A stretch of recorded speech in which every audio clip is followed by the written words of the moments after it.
Baik, selamat siang Bapak Ibu semuanya. Selamat datang di webinar seri 8 organized by Master in Tourism Business Politeknik Negeri Bali. Saya Kertawidiawati dari Hatten Education Center akan memandu sesi diskusi yang menarik sekali.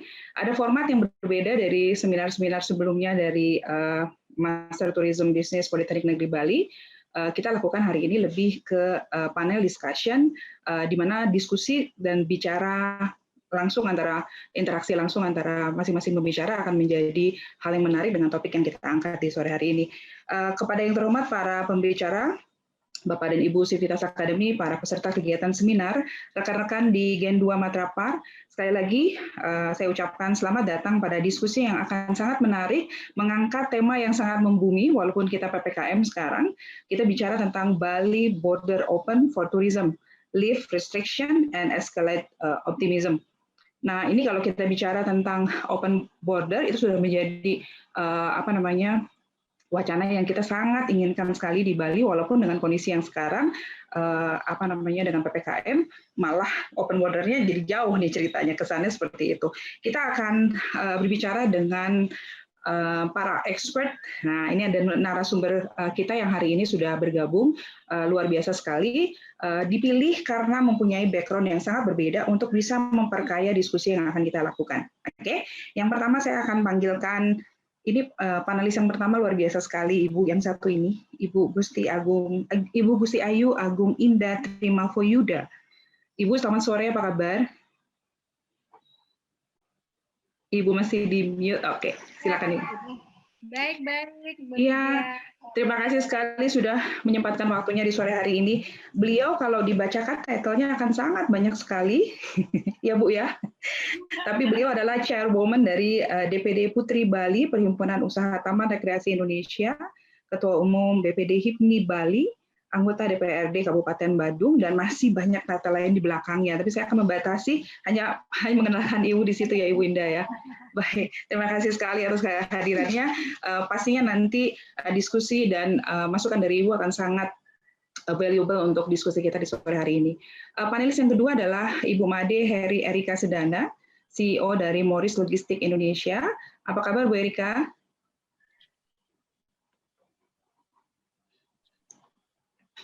Baik, baik. To unmute. Oke, no worries at all. Terima kasih banyak Ibu, waktunya pasti sedang sibuk sekali, walaupun PPKM kayaknya logistik harus tetap jalan ya Bu ya? Betul, logistik harus tetap jalan karena barangnya nggak bisa dibuat virtual. Betul ya, tetap harus berangkat juga barangnya. Alright, terima kasih banyak. Pembicara yang ketiga dari representasi dari OTA, Online Travel Agent, Bapak Moko Wijaya. Selamat sore Pak Moko. Oke. Selamat sore.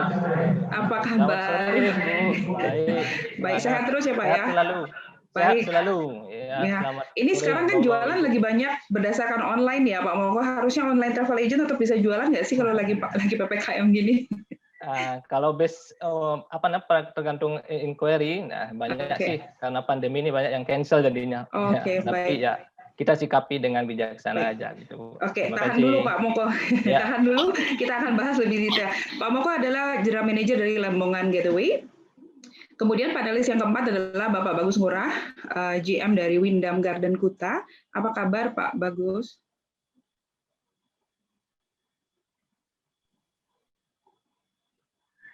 Oke, sebentar. Masih termute. Pak Bagus. Oke. Selamat siang Bu Widya, terima kasih. Apa kabar hari ini? Sehat-sehat? Baik, sehat-sehat. Aku pensi Pak, boleh dibacakan? Oh, nggak boleh. Aduh, itu pertanyaan yang bisa menimbulkan shoe itu. Ya, katanya sekarang bisa disu ya, kalau nanya aku pensi itu jadi hal yang sangat sensitif sekali. Baik. Luar biasa sekali. Kita sudah ada 4 panelis di antara kita yang masing-masing merepresentasi dari industri yang berbeda. Jadi akan sangat memperkaya pembicaraan kita pada sore hari ini. Kita bicara tentang Bali Open Border, dan itu seingat saya sudah jauh-jauh hari digaung-gaungkan ya, sampai bikin gemanya segala macam, bikin seremonialnya, banyak sekali hal yang dilakukan. Saya mau kita sama-sama merefleksi terhadap apa yang sudah kita lakukan sama-sama di Bali, terutama berfokus pada Bali. Apa saja sih yang sudah dilakukan di Bali dari mulai awal pandemi, hubungannya dengan usaha kita sama-sama untuk open border. Kita akan lihat video kompilasi yang sudah kami siapkan, dan ini akan menjadi bahan yang diskusi yang sangat menarik dengan para panelis. Silakan videonya.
Aduh, luar biasa nggak sih lihat videonya? Kalau saya jadinya punya ini ya, ngerasain goosebump nih, merinding-merinding nggak jelas gitu ngelihat videonya, karena kebayang bahwa kalau saya memposisikan saya di beberapa teman-teman yang ada juga hari ini, termasuk para pembicara dan panelis kami, saya perhatikan bahwa di setiap proses tadi, kalidoskop kita, apa yang sudah kita lakukan dari mulai bulan Juni tahun lalu itu benar-benar suatu bukan hanya menjadi tampilan di video seperti tadi, tapi betul-betul kita laksanakan dan kita lalui ya.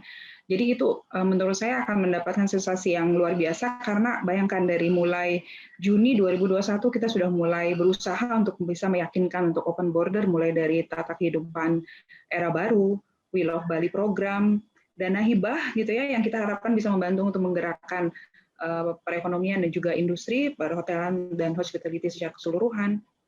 CHSE, nah ini CHSE mulai dari penyusunannya, pelatihannya, sosialisasi sampai audit prosesnya, itu proses yang sangat panjang sekali. Di slide tadi cuma hanya ditampilkan dengan satu slide saja, tapi ketika itu dilaksanakan betul-betul memberikan dampak yang luar biasa. Vaksin gitu ya, dan kita sangat beruntung sebetulnya yang di Bali program vaksinnya luar biasa dibandingkan dengan daerah-daerah lain di mana kita sudah sangat maju dari jumlah angka gitu ya untuk pelaksanaan vaksin. Kemudian Green Travel Corridor sempat juga dicanangkan, kemudian Work from Bali, udah senang banget tuh Work from Bali, saya udah lihat bahwa beberapa okupansi hotel, perjalanan dan segala macam sudah mulai naik gitu. Tiba-tiba kena lagi yang namanya PPKM dan kita harus tutup lagi semuanya. Oke, nah melihat dari hal ya banyak sekali hal yang sudah kita lakukan di Bali. Kenapa belum buka juga gitu? Jadi pertanyaannya seperti itu. Jadi kalau saya mau tanyakan misalnya kepada panelis kita, dari review video tadi, apa sih sebetulnya kalau kita mau track back, karena yang sudah lewat nggak bisa diapa-apain ya Bu ya, tapi paling nggak kita bisa belajar dari hal apa yang sudah terjadi, yang sudah kita lakukan sebelumnya, dan kenapa belum bisa mendorong juga Bali untuk open border. Nah, saya minta masing-masing panelis untuk bisa memaparkan pandangannya terhadap feedback terhadap video tadi berdasarkan track back. Kira-kira kalau ada yang bisa dilakukan berbeda gitu ya, atau hal apa yang harus menjadi highlight untuk kita siapkan ke depannya. Nah, kira-kira seperti apakah pendapat dan paparan dari masing-masing panelis? Saya minta dari yang pertama Ibu Indah, kalau bisa Ibu memberikan review atau input reference dari Ibu. Silakan Ibu Indah. Waktunya 5 menit masing-masing panelis. Silakan. Terima kasih Mbak Widya. Tadi melihat video itu adalah sesuatu yang sangat real yang kita rasakan di lapangan. Jadi kalau pendekar segala jurus udah dituangkan ya, udah diturunin, tapi jangan ya. Nah, saya juga salah satu sebagai penampung aspirasi masyarakat Badung, juga aspirasi sebagai anggota teman-teman kami di DTW. Jadi beberapa DTW memang kami merasakan sangat prihatin ya kondisinya. Satu, tidak hanya DTW itu merupakan penyuplai jasa sightseeing atau culture heritage, tapi juga di situ ada jasa aktivitas yang conservation base, di mana di situ melibatkan kali satwa yang bahkan dilindungi. Nah, kalau teman-teman yang lain memang bebannya itu ada pada bagaimana dan bagaimana bertahan hidup. Nah, kami kalau dari DTW yang berbasis konservasi, tidak hanya ada satwa-satwa yang biasa disuapin, jadi tidak bisa kita rumahkan begitu. Kalau dia misalnya kayak raf gitu dilipat masukin gudang, itu nggak bisa. Jadi salah satu memang yang paling berharap pariwisata ini cepat pulih, dan termasuk dari kabupaten sendiri pun yang memang pendapatan ininya adalah 87% dari pariwisata. Nah, kalau saya lihat dari beberapa paripurna yang saya ikuti bagaimana adjustment di budgeting dalam sebuah kabupaten yang dianggap salah satu terkaya ya, hasilnya itu sangat justru sekarang sangat memprihatinkan. Seperti kata tadi, semua lapisan kena. Jadi kita dari DTW pun, aduh gimana nih tuh, nih gitu, ya nggak tahu. Nah, tapi karena kita kalau terlalu mundur jauh juga kan kita karena yang terjadi tiba-tiba di bulan Juli ini, pas di bulan Juni work from home, kita sebagian hampir tiba-tiba Juli ini yang sudah ini sampai Pak Menteri datang ke board, Pak Kemenpar, Mas Sandiaga Uno.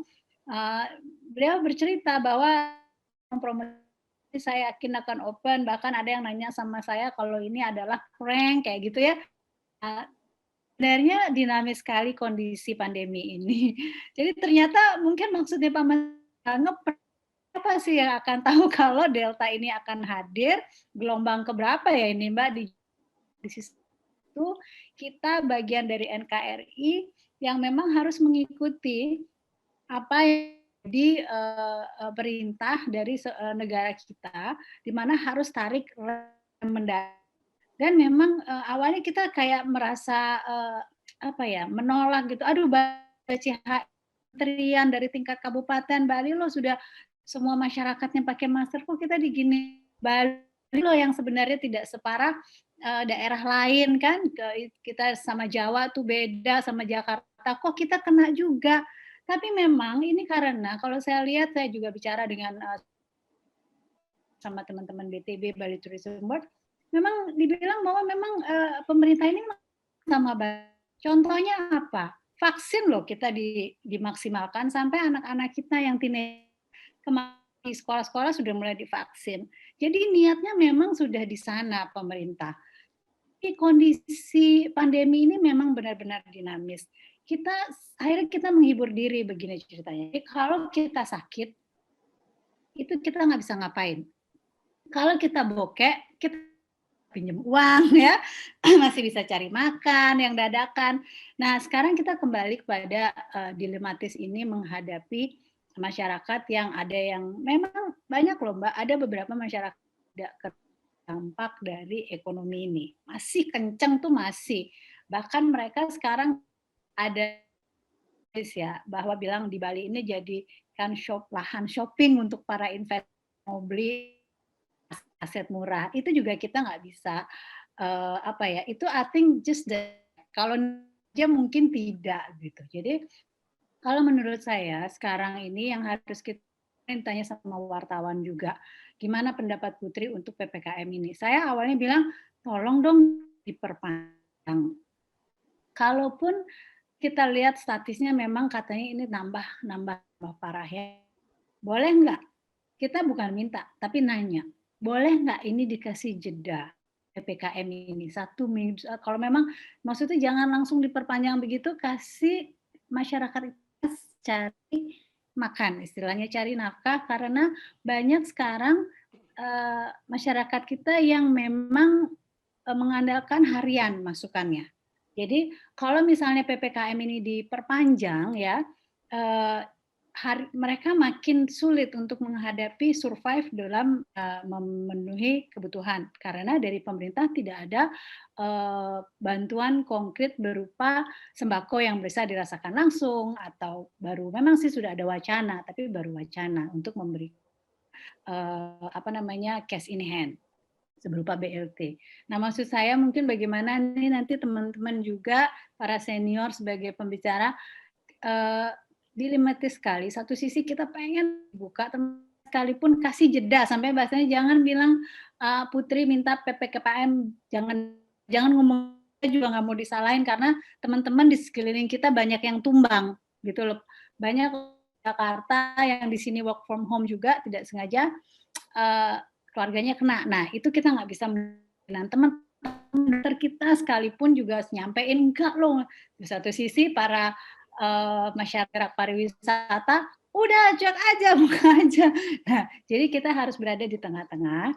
Suatu mungkin saya selaku DTW ya mohon supaya ada jeda dari PPKM ini kalau bisa. Gitu, karena kita juga nggak mau nanti akibatnya fatal. Dan yang kedua, mungkin data-data itu harus dari level Banjar ya, yang COVID berapa, yang UTG berapa dan lain-lain. Kalau kita melihat juga nanti ke depannya menghadap situasi dari luar, kita juga harus dengan karakter yang ada di Bali. Gitu. Baik. Terima kasih sekali Bu Indah. Oke, saya mesti pause dulu Ibu untuk diskusi berikutnya, tapi menarik ya. Jadi kalau di kita barangkali di hotel Pak Bagus atau di OTA atau di logistik kita berpikir bahwa oke, ada harus yang dilakukan tapi masih bisa dipending. Tapi betul ya, ternyata kalau di Putri nggak bisa, ada konservasi yang gajahnya harus tetap dikasih makan ya Bu ya. Macannya tetap harus dikasih makan. Betul, itu nggak bisa dipending. Oke, sekarang kalau dari Bu Erika dari sisi logistik atau dari industri, bagaimana Ibu melihat tadi video kaleidoskop apa yang sudah dilalui oleh Bali dari awal gitu, dari awal Juni 2000 itu apa insight yang kira-kira Ibu bisa sampaikan Bu? Silakan.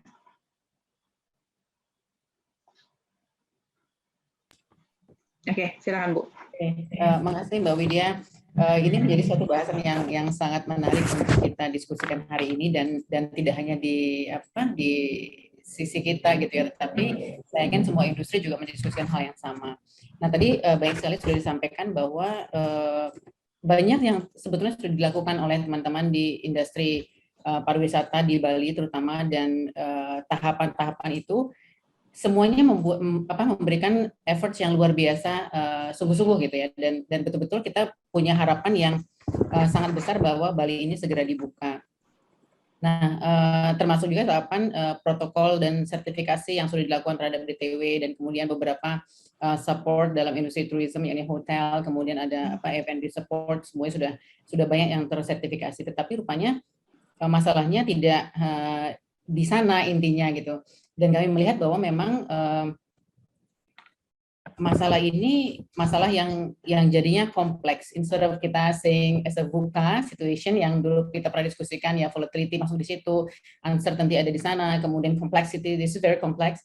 Dan juga yang terakhir adalah ambiguity. Ambigu, kita ditanya kapan mau buka ya, nggak ada yang bisa jawab dan nggak ada yang bisa estimate itu. Kita hanya bisa berharap kapan akan dibuka dan bisa membuat beberapa planning gitu misalnya. Nah, tentunya ini memang melibatkan banyak sekali paling sedikit 4 pilar, seperti kita membangun sebuah rumah itu kokoh kalau ada paling tidak 4 pilar gitu ya. Dan ini melibatkan government ada di sana, kemudian ada termasuk juga government di tingkat pusat, kemudian daerah yang sudah banyak juga melakukan usaha-usaha tertentu yang memang terfokus pada COVID dan di opening border. Kemudian ada TNI Polri untuk enforcement misalnya di sana. Kemudian ada juga pilar kedua, masyarakat harus betul-betul juga memberikan support yang luar biasa besar. Dan memang tidak mudah membuat meminta kesadaran seluruh lapisan masyarakat untuk ikut bergabung dalam kereta yang sama atau frekuensi yang sama. Tetap memang ini tidak bisa disalahkan juga karena kebutuhannya sekarang sudah menjadi kebutuhan mendesak gitu. Jadi mereka harus bisa earning gitu misalnya. Dan yang ketiga adalah industri itu sendiri. Tidak hanya industri turisme kalau saya melihat, dan kebetulan saya juga pada latar belakang untuk logistik juga.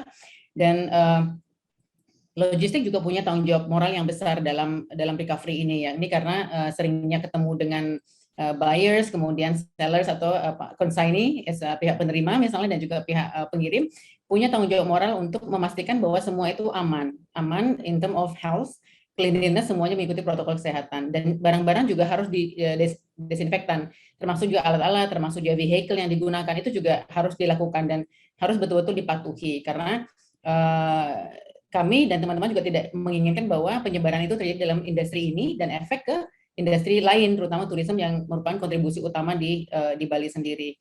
Yang terakhir adalah sebetulnya kalau saya melihat dari kacamata kita adalah media.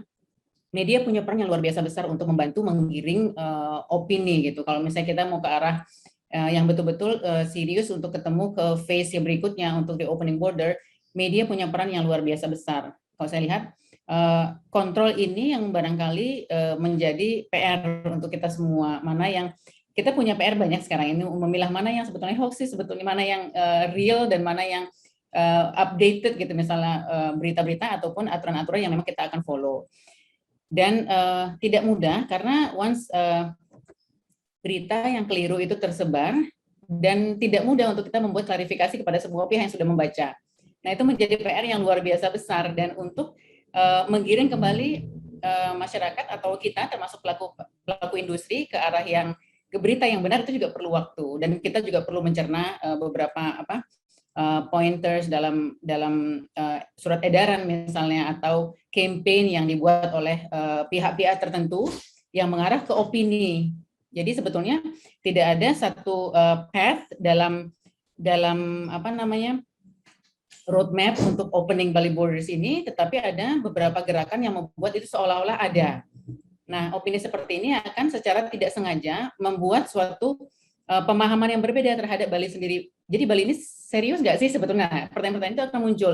Bali bisa nggak sih handle COVID pandemic ini gitu? Bali bisa, siap nggak sih? Kapan sebetulnya Bali siap? Jadi berbagai pertanyaan akan muncul gitu. Nah, kita dari kacamata orang-orang yang membuat persiapan misalnya dan ikut dalam persiapan akan tentu bisa menjawab, tetapi nggak tahu nih siapa yang nggak paham, siapa saja sebetulnya. Nah, internasional melihatnya juga berbeda, dan kita jadi punya extensive job enlargement untuk punya tambahan kerjaan baru nih untuk mengklarifikasi bahwa Bali sebetulnya sudah siap. Nah, kalau kita melihat salah satu contoh yang kita nanti akan kita bahas juga lebih banyak mengenai benchmark kita di negara-negara lain, misalnya Singapura yang paling dekat saja. Mereka betul-betul punya plan yang sangat jelas untuk gradual reopening, dan sekarang sudah fase ketiga, dan semuanya diatur dengan sangat jelas di masing-masing industri punya aturan yang jelas dan masuk ke dalam satu istilahnya MTF, Multi Ministry Task Force, dan semua centralized information ada di situ. Jadi ditahan dulu Bu Erika, ditahan dulu. Nanti kita pindah ke negara lain sambil kita bicara yang di lewat Bali. Border dulu ya, masih jangan lewat border, masih Bali dulu. Oke. Ya, silakan Mbak Widya. Oke, terima kasih banyak Mbak Erika. Tadi saya menangkap bahwa ini cukup menarik sekali bahwa pandangan dari Mbak Erika melihat dari sisi ada 4 pilar yang harus kita lihat juga, kondisi dari apa yang sudah terjadi dari kaleidoskop yang kita tayangkan tadi. Dan yang menarik sebetulnya betul ya, mengenai media ya, bagaimana kita bisa mengiring media, karena sebetulnya pertanyaan itu Mbak, tadi yang Mbak tanyakan, apakah kita siap, itu menjadi pertanyaan saya secara personal, emangnya siap ya kalau open border ya? Amit-amit kalau open border terus tiba-tiba orang pada kena semuanya, memang rumah sakit kita siap ya? Saya skeptis dengan kondisi seperti itu. Tapi kita simpan dulu, kita dengar dulu pendapat dari Pak Moko Wijaya untuk bisa kasih kita review Pak dari sisi online travel agent. Bagaimana nih dengan kondisi dari awal pandemi tersebut? Silakan Pak Moko. Terima kasih Mbak Widya. Selamat sore Bapak-bapak dan Ibu. Ini memang diskusi yang sangat menarik ya, walaupun ya kita menyadari bahwa dalam situasi yang serba sulit, namun ya, inilah kita tetap optimis suatu saat nanti artinya kita akan bisa Bali Border Open ini akan bisa kita manfaatkan bersama untuk bisa balik back to pariwisata normal. Melihat dari apa yang kita flashback tadi, saya beberapa waktu ini memang secara bergerak di bidang online travel agent memang sering mengikuti beberapa webinar yang diselenggarakan oleh masing-masing online travel agent.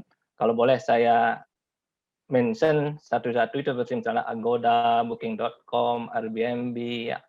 Itu memang hampir setiap minggu ada beberapa webinar, artinya ada promosi-promosi yang sudah dilaksanakan. Nah, untuk mengulas sedikit apa yang mungkin sudah menjadi flashback kita, mungkin saya juga memanfaatkan waktu kadang-kadang untuk mencari kenapa kendalanya membuka Bali dalam untuk membuka pariwisata Bali.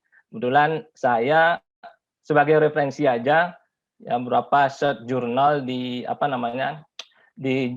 Google Scholar itu saya menemukan beberapa jurnal yang sangat bagus sebagai referensi nantinya kita bisa membuka pariwisata Bali.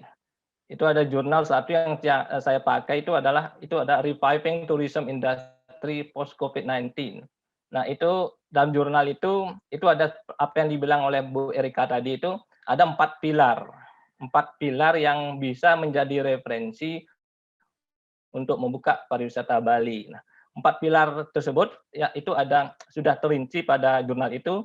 Yang pertama itu ada government response, kemudian ada technology innovation, kemudian ada local belongingness, kemudian ada 4 itu ada customer and employee confidence. Nah, ini jurnal yang sangat menarik karena jurnal ini kumpulan dari ada 47 artikel terkait dengan reviving tourism industry post COVID-19. Tapi jurnal ini mensummary ya apa yang menjadi referensi kita untuk membuka pariwisata internasional. Pertama itu tentang government response. Kalau kita lihat ya artinya kita berflashback apa yang sudah dilakukan oleh pemerintah itu banyak untuk bisa membuka pariwisata. Pertama yaitu program vaksinasi, kemudian ada juga di Bali We Love Bali, kemudian ada juga work from home menjadi work from Bali. Nah, sekarang sangat program baru dari pemerintah, mungkin Bapak-bapak dan Ibu sudah mengetahui itu program dari Pak Menteri, yaitu Bali dijadikan percontohan destinasi vaksin. Nah, ini mungkin bisa nanti menjadi program baru untuk membuka pariwisata Bali. Itu artinya pemerintah juga sudah berusaha mempromosikan Bali di kancah internasional untuk bisa dibuka pariwisatanya. Nah, sekarang pertanyaan besar bagi kita, nah ini kapan akan dibuka pariwisatanya Bali? Nah, mudah-mudahan harapan kita seperti Bu Agung bilang, kita kasih jeda dulu, kita bersabar dulu, mudah-mudahan setelah diberlakukan PPKM ini, ya kita bisa mereview kembali. Ya, kemudian kasus COVID bisa menjadi penurunan sehingga Bali bisa dibuka untuk pariwisatanya. Oke. Kemudian yang kedua itu ada teknologi innovation. Nah, ini berkaitan dengan teknologi innovation itu seperti saya bilang itu beberapa OTE sudah melakukan beberapa promosi. Kemudian ada juga mau melakukan country rate, artinya country rate ditujukan kepada beberapa negara yang memang masih rindu untuk melakukan untuk tinggal di Bali. Nah, kalau kita lihat dari teknologi innovation, pemerintah juga sudah melakukan sistem payment dengan QRIS, kemudian cashless payment. Nah, di bidang bidang kesehatan juga pemerintah melakukan gimana cek body itu dengan tidak melakukan physical touch langsung dengan seseorang. Nah, ini merupakan artinya kita berkonsep kepada as a technology can connect people without physical contact. Nah, itu sudah adanya teknologi, sudah inovasi teknologi sudah memberikan kita untuk tidak melakukan physical contact. Kemudian yang Pak, ketiga monggo. itu ya. Kalau dari sisi online travel agent, Pak, apa yang pada kondisi sekarang selain ya memang karena Balinya sendiri belum buka gitu, tapi apakah ada hal-hal yang dilakukan yang bisa dilakukan pada saat ini dari teman-teman di online travel agent, Pak? Nah itu seperti saya bilang itu teman-teman yang concern di bidang online travel agent yang mau tidak mau karena mengisi waktu yang mengikuti beberapa webinar kemudian melakukan updating promotion pada OTE. Artinya dengan harapan karena dengan harapan walaupun situasi seperti ini teman-teman OTE itu masih ada geliat untuk bisa meng-welcome tamu. Nah, karena ada program staycation ya, itu yang jadi. Saya dengar di Canggu juga lumayan okupansi beberapa villa di sana lumayan cukup bagus, terutama yang melakukan staycation. Kemudian ada tamu yang mungkin yang work from Bali itu yang tinggal di Canggu berupa dalam bentuk akomodasi villa. Itu udah di Airbnb sangat ini. Kebetulan saya juga memanage di Airbnb lumayan inquiry-nya lumayan bagus. Berarti masih adalah daerah lain yang ada hijaunya ya Pak ya, nggak semuanya merah gitu ya kalau di OTA. Baik, Pak Moko, saya tahan dulu. Baik, saya tahan dulu ya. Terima kasih banyak. Tadi saya mencatat ada itu review jurnalnya sepertinya sangat menarik sekali ya. Apalagi jurnal tersebut merupakan kompilasi dari lebih dari 40 jurnal ya Pak ya, tentang bagaimana hal-hal yang bisa mendorong kita untuk membuka. Yang tadi saya catat terutama yang paling menarik terutama di bagian teknologi ya, karena kalau dilihat semaksimal apakah dari level teknologi kita bisa push lagi untuk bisa membantu kita untuk open border. Saya akan pindah ke Pak Bagus Ngurah. Pak Bagus Ngurah, ini kalau Pak Bagus kayaknya ngelihat video tadi itu yang paling luar biasa, feelingnya dapat banget karena saya perhatikan di semua stepnya Pak Ngurah terlibat. Betul ya Pak ya? Bagaimana Bapak mau curhat session atau bagaimana? Silakan. Oke, terima kasih Bu Widya atas waktunya. Memang pas nih kali Bu Widya jadi moderatornya nih, star benar. Selamat siang juga kepada para rekan-rekan narasumber lain. Ada Bu Indah lagi ngambil kopi, Bu Erika, terima kasih. Pak Moko, terima kasih juga sudah hadir hari ini, serta para peserta webinar pada hari yang berbahagia ini. Benar Bu Widya, mungkin saya sedikit curhat ini, karena yang disampaikan Bu Widya benar sekali. Saya hampir terlibat di semua slide yang ada di video itu. Jadi gregetnya itu sampai sudah ke ubun-ubun gitu. Mungkin kebetulan sekarang pesertanya agak nambah ini dari tadi. Saya sedikit saja membawa curhat sedikit sebelum saya merespon apa isi dari video tersebut. Kita bagi dua sebenarnya apa yang terjadi, apa yang kita lihat tadi itu adalah di 2020 dan 2021 gitu. 2020 mungkin kita berpikir pandeminya tidak akan selama ini gitu. Dari awal kita menerima Pak Presiden announce secara ofisial bahwasanya Indonesia berada di pandemi ini, kita berpikirnya paling juga 3 bulan, maksimum 6 bulan kita bisa sudah recovery. Ini terkait dengan optimisme tadi. Kita build our optimisme dengan berpikir positif dan persiapkan diri gitu. Jadi begitu masuki bulan ketiga itu hotel-hotel, saya lihat teman-teman, kebetulan saya berada di asosiasi IHGMA juga, teman-teman pada menyiapkan strategic recovery plan gitu, persiapan untuk buka border dan apa yang harus dilakukan begitu. Mengingat tadi kemungkinan ini 3 bulan atau 6 bulan, ternyata yang terjadi tidak seperti itu gitu. Kita sudah siap-siap melakukan persiapan untuk memasuki era new normal, bahkan terminologinya sudah ada new normal. Kita bersama-sama pemerintah awal-awalnya membuka bahkan sebelum Kemenparekraf membuat sebuah gerakan, teman-teman di hotel juga sudah bersama di Sparda melakukan sebuah gerakan namanya verifikasi tatanan kehidupan era baru. Sudah cukup ratusan hotel yang diedukasi, kemudian juga diverifikasi untuk persiapan tatanan kehidupan era baru, siap menyambut era baru. Kemudian muncullah dari Kemenparekraf, yaitu CISE. Kita mengikuti pendidikannya, kemudian kita organize pendidikannya, lalu kita organize juga sertifikasinya. Ini cukup banyak ini, sampai 1.006 ya, 1.006 usaha pariwisata di Bali yang sudah terverifikasi. Kalau yang di luar Bali sampai 5.000 sekian. Kemudian dua-duanya sudah berjalan, verifikasi, sertifikasi berjalan, kemudian kita siap-siap untuk promote gitu.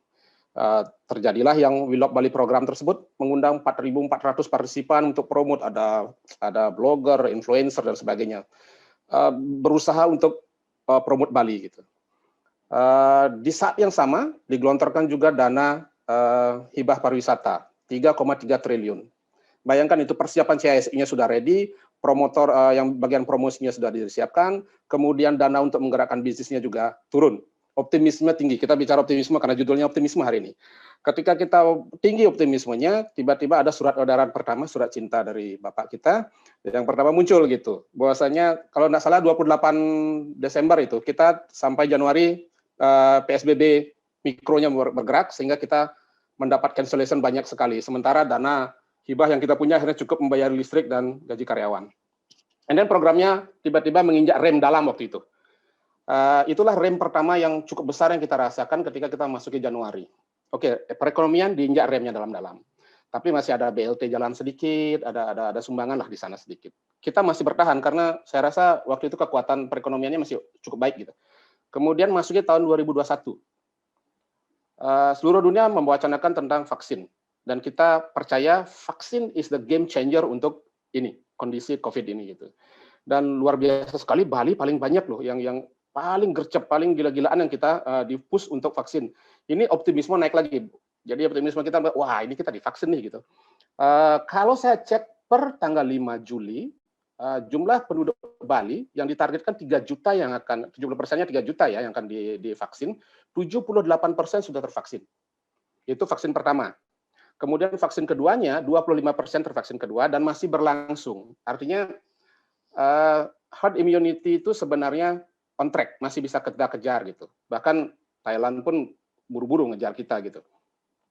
Kemudian proses ini berjalan, teman-teman dari industri pariwisata itu volunteer untuk melaksanakan vaksinasi support di Sparda. Kami dari Sparda. Ada juga yang dari sudut lain atau dari channel yang lain gitu. Kemudian ini berjalan luar biasa, lalu wacana Green Zone muncul, Green Travel Corridor muncul. Jadi optimisme kedua muncul di tahun 2021 di bulan Juni. Wah semangat dong, Pak Presiden datang untuk melihat kita COVID melandai, situasinya terkontrol, bulan Juni atau Juli kita akan buka. Sehingga ini juga menjadi pemicu kita. Kembali lagi optimisme naik. Sudah hampir di ujungnya ini bersama-sama dengan para asosiasi yang lain kita mencoba deklarasikan Bali Bangkit gitu. Deklarasi Bali Bangkit lah muncullah banyak ini flyer-flyer yang mengatakan mari menyambut Bali open border. Ya itu level PD-nya luar biasa sekali kita jalan ya karena pandeminya juga masih terkontrol gitu. Kemudian tiba-tiba jeder itu. Video terakhir tadi saya lihat itu jeder gitu Pak Presiden menyatakan bahwa saya 3 sampai 20 Juli PPKM darurat, sudah PPKM pakai darurat gitu. Kalau baca PPKM-nya sendiri mungkin pemberlakuan pembatasan kegiatan masyarakat berisi darurat di belakangnya. Jadi remnya ini lebih dalam dari 2020 di akhir 2020 dalam sehingga kita efeknya benar-benar terasa. Dan lucunya kalau kita lihat sekarang ini kecepatan injakan rem ekonomi ini tidak sebanding dengan kebijakan keuangan, karena keuangannya masih tidak ada PPKM-nya. Tetap ada relaksasi sedikit, tetapi relaksasi tipe 2020 gitu. Kemudian bantuan masyarakat. Kalau saya baca-baca di media gitu, departemen sosialnya saya lihat kemana departemen sosial kita di Bali gitu kan ya. Tentu kita tidak bisa menyalahkan pemerintah karena mereka juga punya beban sendiri, punya jalur kerja yang mereka harus ikutin gitu. Tapi inilah yang terjadi di industri kita, terutama industri perhotelan yang saya bekerja di dalamnya gitu. Kemudian kita cari-cari Bu, ini kan sudah flashback-nya ya. Kita cari sekarang why nggak buka-buka kan gitu ya. Iya. Padahal kalau kita lihat penggunaan masker terbesar itu di Bali loh. Itu 88,89 masker di persen itu dipakai di Bali. Ini kalau kita lihat data dari terakhir ya, dari kalau kita baca gitu ya.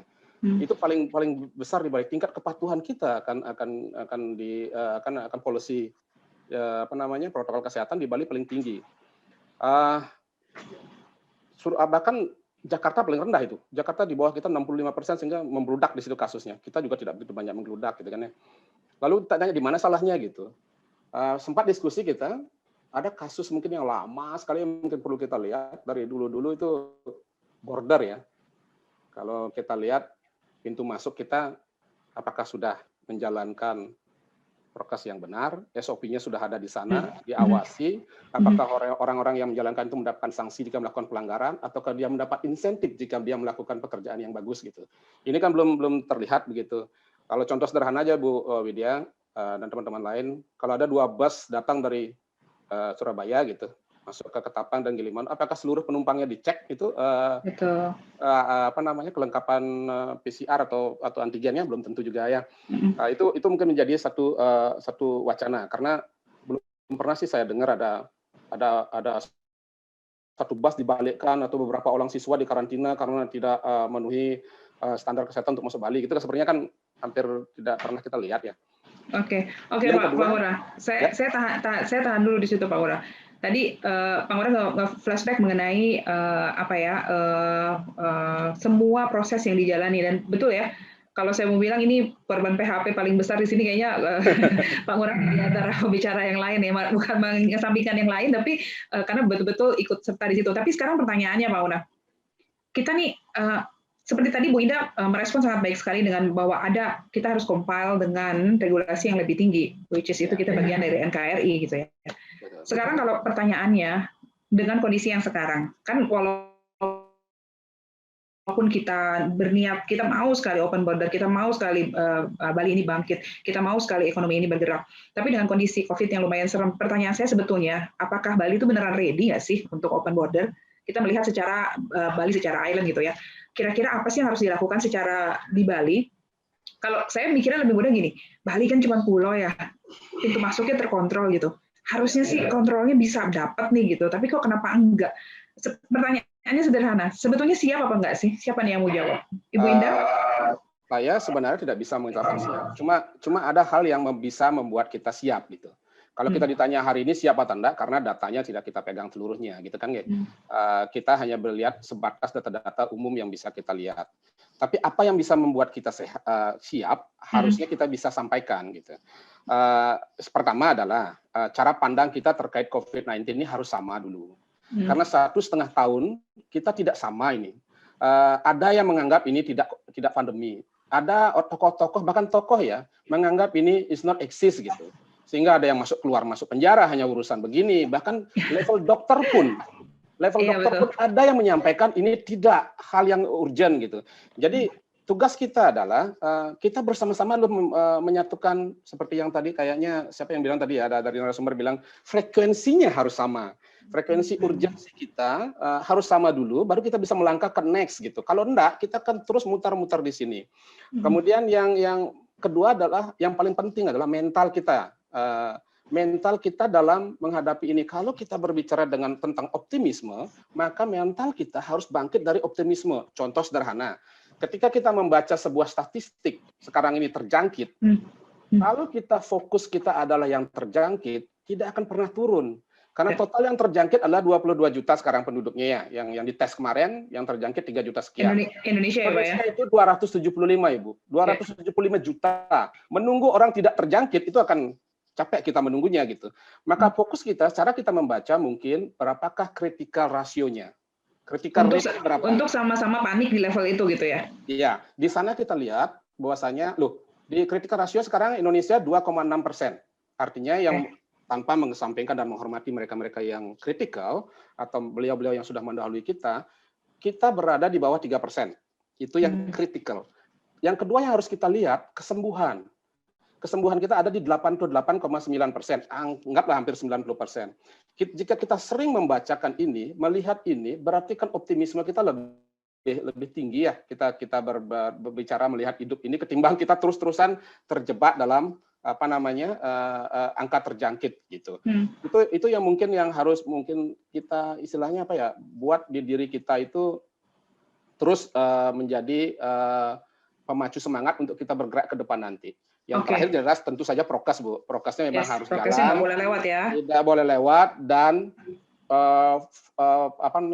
powernya istilahnya itu hukumnya harus ditegakkan. Law enforcement-nya harus memang kuat. Jadi yang melanggar ya disanksi saja. Karena ini kan menyangkut kita semua ya, kepentingan banyak, tidak hanya kepentingan kedua golongan. Baik, itu dulu dari saya, Bu. Baik, terima kasih. Kelihatan ya dari cara jawabnya ya, kalau yang lagi curhatnya lebih banyak Bu itu. Emosinya keluar nih ketika bicara.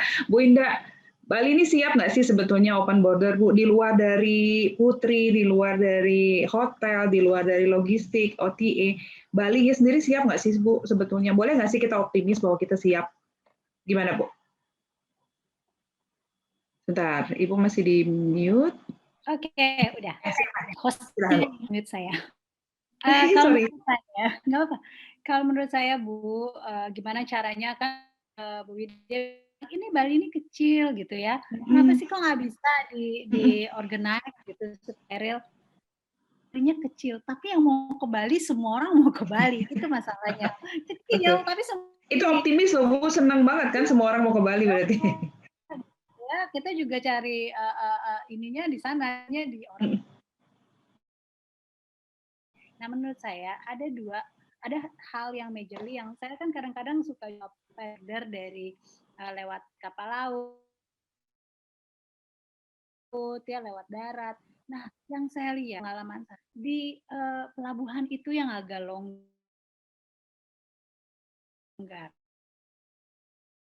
Karena kalau kita ID-nya juga by person kan, pengecekannya juga dia make sure surat COVID kita itu kita duduk di pesawat. Nah, kalau misalnya kita border lewat kapal laut, per mobil gitu. Jadi memang setelah di perbatasan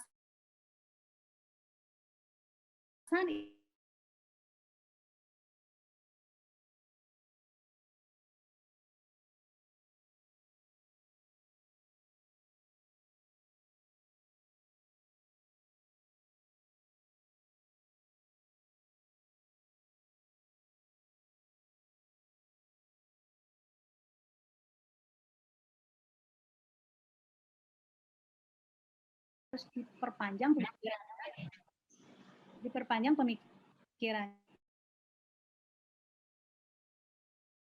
bahwa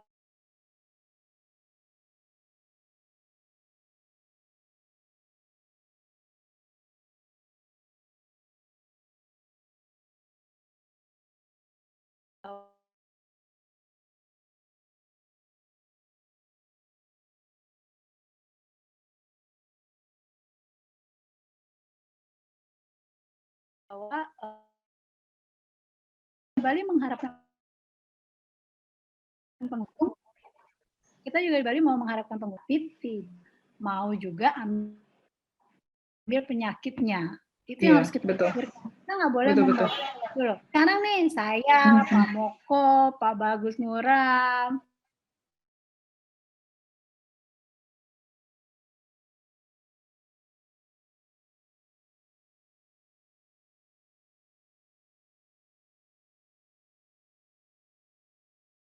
aja gitu ya. Nah, jadi karena mungkin syukur ya, sungkara alhamdulillah mungkin di keluarga kita belum ada yang kena, kita menggebu nih. Terus terang waktu work from home itu efeknya lumayan besar di salah satu nih sampai 9 digit udah dapat loh gitu. Nah yang saya jual kan barang kecil-kecil gitu ya. Jadi ada yang sama sekali nggak bisa buka karena target marketnya adalah internasional. Nah sekarang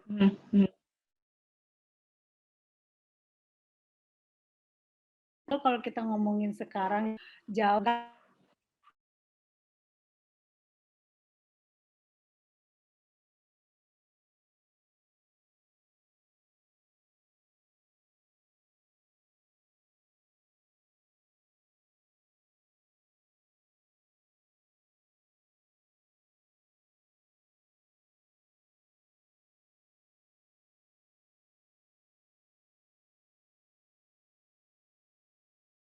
namanya bisa kita jalan untuk bisa jalan. Ini yang admin minta tolong dibantu ya, ini recording on off-nya jalan terus soalnya. Baik, terima kasih banyak Ibu Indah atas jawabannya. Jadi mudah-mudahan memang ini bukan jadi rahasia umum lagi bahwa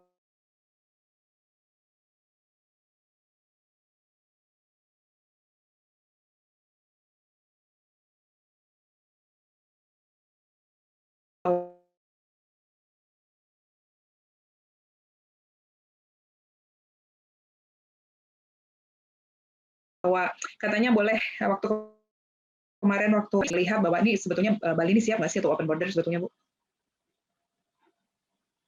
Bisa di unmute?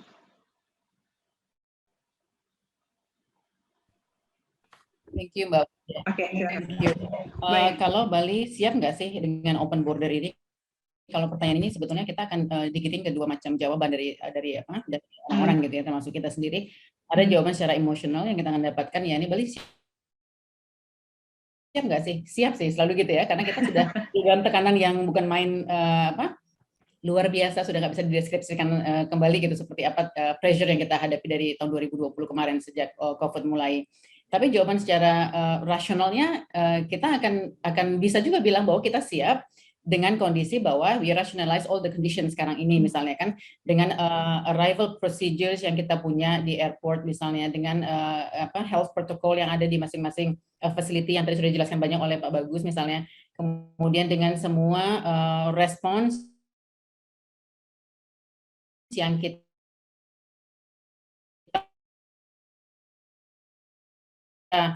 punya, itu juga menjadi suatu jawaban yang bersifat rasional. Jadi siap secara emosional dan siap juga secara rasional.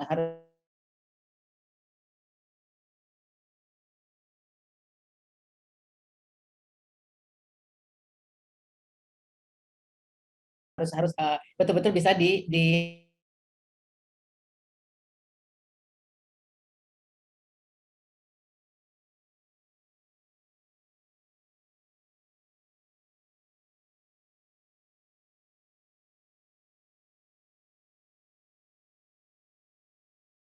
terakhir layer 4 misalnya, layer yang paling bawah yang kita lakukan ya ini persiapan semua industri untuk certified CHSE misalnya. Kemudian tatanan era baru tadi sudah disebutkan, We Love Bali campaign misalnya, kemudian mendatangkan blogger and then key opinion leader atau KOL tadi.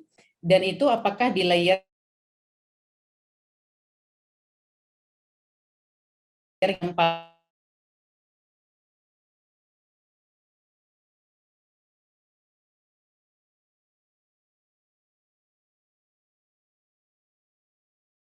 barangkali melibat daerah gitu. Naik lagi sedikit, ada layer 2 lagi yang ada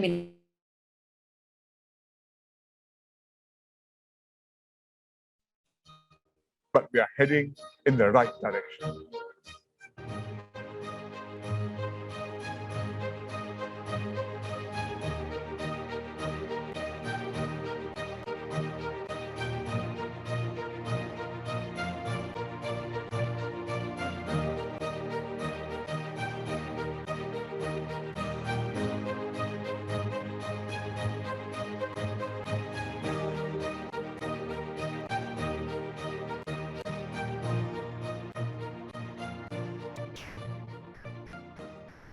We will allow all businesses to reopen, including nightclubs. We will lift the limit on named visitors to care homes and on numbers of people attending concerts, theatre and sports events.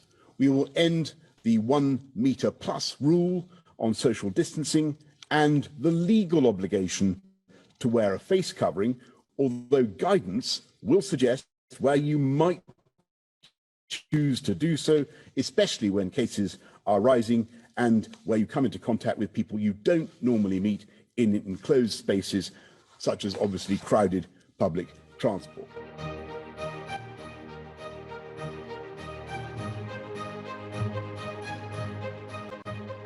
This year, the 4th of July is a day of special celebration, for we are emerging from the darkness of years, a year of pandemic and isolation, a year of pain, fear, and heartbreaking loss.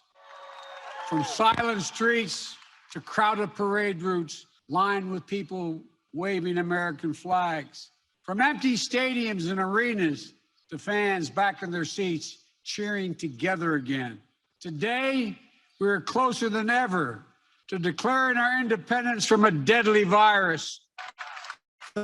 Thanks to our heroic vaccine effort, we've gained the upper hand against this virus. We can live our lives. Our kids can go back to school. Our economy is roaring back.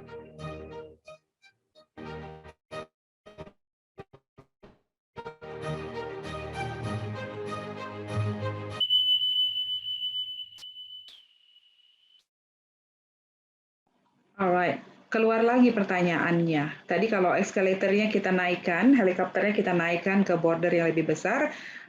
Tadi ada beberapa negara yang sekarang ini gitu ya sudah melakukan step ahead dari apa yang ada kondisi di Bali atau di Indonesia. Lumayan ini ya, apa namanya, kangen juga ya. Mereka sampai bilang oke, nggak perlu 1 meter lagi. Konser bisa dibuka lagi, bioskop bisa dibuka, ngapa-ngapain bisa dengan normal lagi. Jadi balik lagi ke situasi normal. Nah, kondisi seperti tadi, kalau misalnya kita coba melihat apa yang dilakukan oleh negara di sekitar kita terhadap pandemi yang terjadi, kalau seandainya mau di-review apa yang mereka lakukan dan apa yang kita bisa lakukan sebagai best practices gitu, barangkali kita bisa bahas sama-sama di session yang kedua untuk topik kita mengenai open border ini. Pak Moko, saya mau minta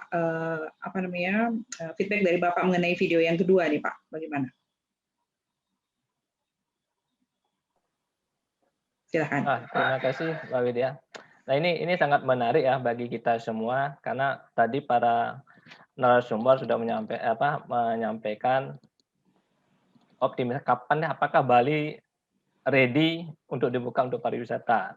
Nah kalau dilihat dari sisi online travel agent, nah, itu sebenarnya ada dari based on my experience itu kan banyak ada permintaan dari inquiry dari tamu.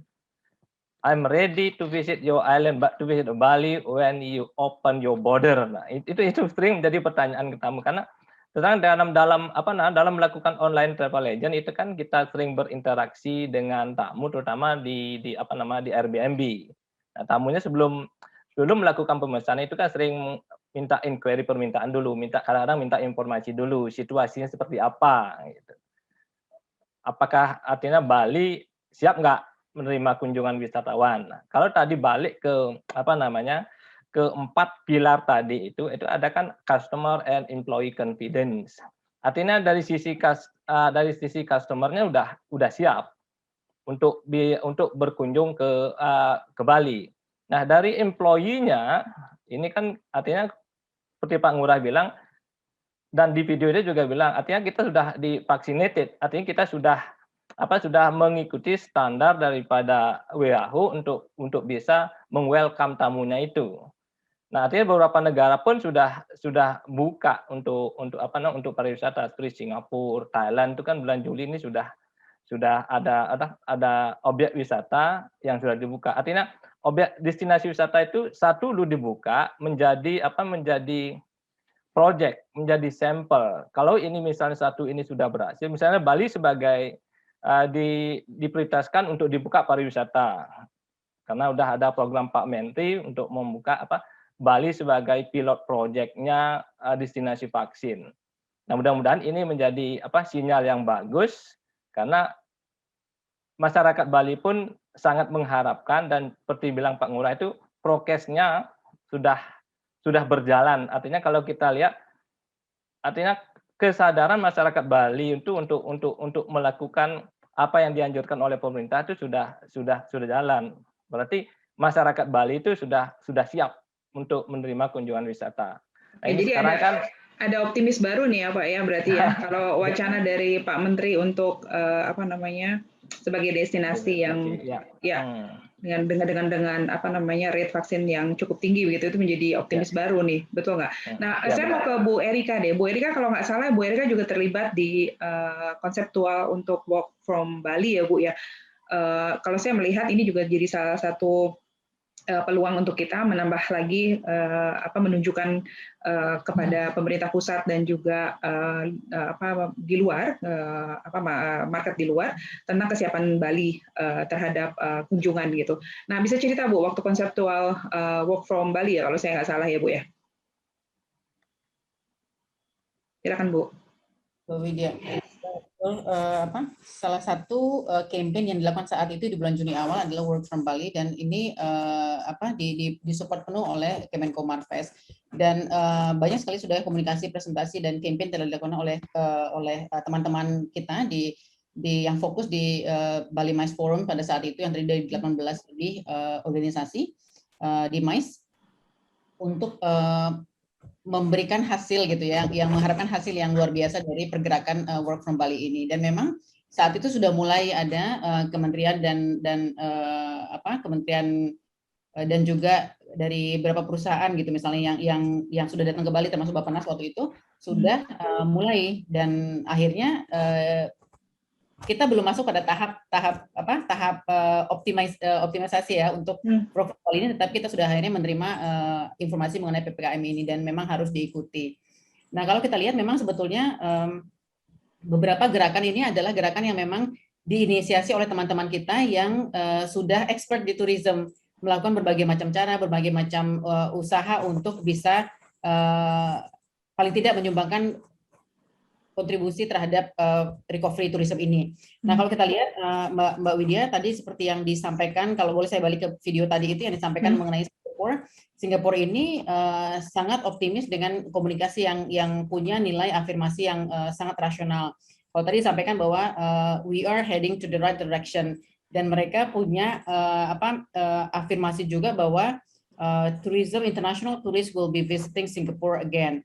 Jadi kalau kita lihat bahwa semua afirmasi seperti ini pada saat Singapura dulu, kalau kita lihat sejarahnya, mereka juga mendapatkan satu afirmasi dari visual yang dulunya Singapura very traditional way, sehingga menjadi kota-kota yang as a leading metro city gitu in Southeast Asia dan juga di Asia, dan afirmasi itu luar biasa sangat berpengaruh terhadap how mental and psychology works gitu. Dan kalau dilihat misalnya kita melihat bahwa kalau dikatakan bahwa Singapura memang lebih maju daripada kita misalnya, tapi literacy rate mereka di menurut data World Bank 97%, dan Indonesia sekarang ini juga literasinya sudah meningkat 95,6%. Jadi there is no issue sebenarnya dengan literacy factors gitu ya. Banyak masyarakat kita membaca, mulai melihat informasi, kemudian mereka menyerap informasi, tetapi the case rupanya bukan di sana.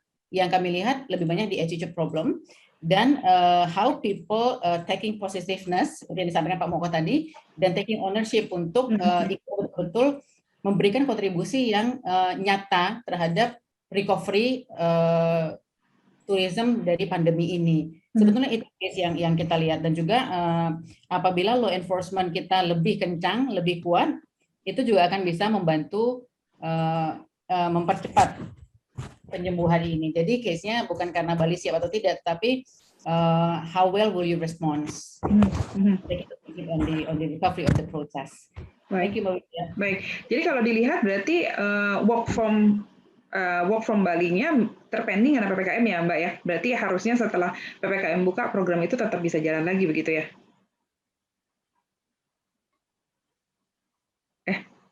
Sorry. Mbak Erika, sebentar, Ini kenapa nih? Boleh dibantu ya di rekan admin barangkali? Oke. Yes, betul Mbak Widya. Jadi sebetulnya memang sudah mulai gerakan itu tanggal 20 Juni kita sudah menerima Work from Bali Movement. Sudah mulai, memang tidak dalam jumlah besar karena tetap masih dalam protokol kesehatan, dan itu sifatnya akan regular dan juga gradual. Jadi semua akan bergiliran setiap minggu 5-7 hari, dan sudah menerima inquiry untuk yang length of stay-nya 1 bulan gitu. Jadi kita juga sudah mau mengarah kepada digital nomad system, tetapi pada saat itu karena terbentur dengan PPKM ini yang kita harus juga ikuti, jadi ini masih terpending. Tetapi saya yakin dan percaya bahwa program ini satu-satunya program yang juga nanti bisa dilakukan kembali untuk merangsang pemulihan ekonomi melalui pariwisata di Bali nanti. Oke, jadi mudah-mudahan nanti setelah PPKM programnya bisa jalan lagi. Tadi bahkan sampai dapat length of stay yang 1 bulan, itu kan luar biasa ya untuk bisa ngebantu teman-teman terutama yang di hospitality. Saya mau ke Pak Ngurah nih, Pak Bagus Ngurah. Kalau Bapak melihat misalnya kayak yang dilakukan oleh Thailand ya, dia bikin Phuket Sandbox gitu. Sebetulnya kan itu aplikabel banget kalau dilakukan di Bali, betul nggak sih Pak? Bagaimana menurut Bapak? Ya, saya mungkin agak setuju dengan itu ya, karena terus terang saya kerja di Wyndham, kebetulan dari grup hotel kami di Thailand ada 2 hotel yang sekarang sedang menjalani program Sandbox itu, bagaimana orang masuk ke pulau dan dengan persyaratan yang mereka tentukan, kemudian stay vacation di sana gitu, di Sandbox itu. Walaupun keadaan di Bangkok sendiri, di ibu kotanya negaranya sendiri 11-12 dengan Jakarta gitu. Artinya situasinya mirip gitu, di sana juga lagi struggling dengan COVID. Betul. Tapi dia membuat sebuah berani menentukan sebuah pulau atau sebuah island dia yang bisa dia kontrol, kemudian membuat suatu policy di mana orang bisa berlibur sana dan menggulirkan roda ekonomi sedikit begitu. Kita mungkin tidak bisa membandingkan apple to apple dengan Phuket gitu, karena Phuket mungkin penduduknya 1/7 atau 1/8 daripada Pulau Bali ya. Jadi kompleksitasnya tidak seperti yang kita hadapi begitu. Tetapi kalau melihat video tadi, kalau kita bisa gabungkan apa yang dilakukan oleh Thailand, kemudian apa yang sistem yang dimiliki oleh Singapura, dan jumlah penduduk Indonesia, penduduk Bali tidak begitu juga, kalau keduanya digabungkan itu kayaknya sepadan lah kita ya. Kita bisa melakukan sesuatu yang mungkin menjadi sebuah masukan gitu untuk pemerintah. Saya sempat listing sih Bu Widya sebelum kita adakan webinar ini. Kalau kita gabungkan saja ya keduanya itu, apa yang prasyarat di Sandbox, kemudian apa yang dilakukan di Singapura, maka ada 6 hal itu yang bisa kita lakukan ya. Yang pertama adalah mengizinkan orang yang masuk itu sudah harus wajib tervaksin dan dibuktikan dengan sistem negara bersangkutan dia datang, itu kan ya.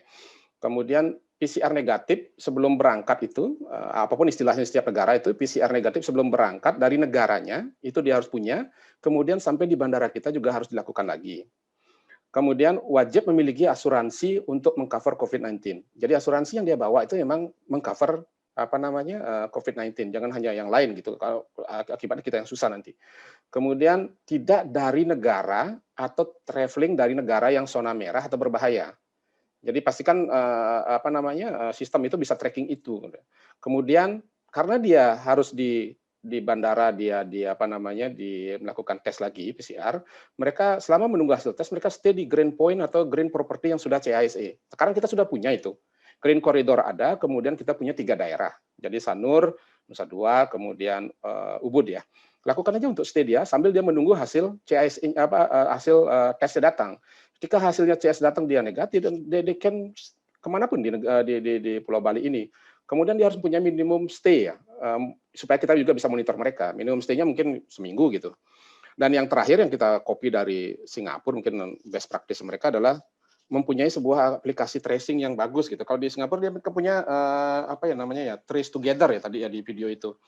Kalau kita mungkin bisa membuat super application seperti itu yang bisa memonitor pergerakan orang asing atau orang yang datang kemari, saya rasa ketika mereka terjangkit, mitigasinya juga jelas apa yang bisa dilakukan begitu. Jadi kalau hal-hal ini mungkin kita punya, mungkin kita tidak seheboh itu gitu, apa istilahnya berhadapan dengan apa yang akan kita buka border, dan buka border pun tidak serta-merta buka semuanya.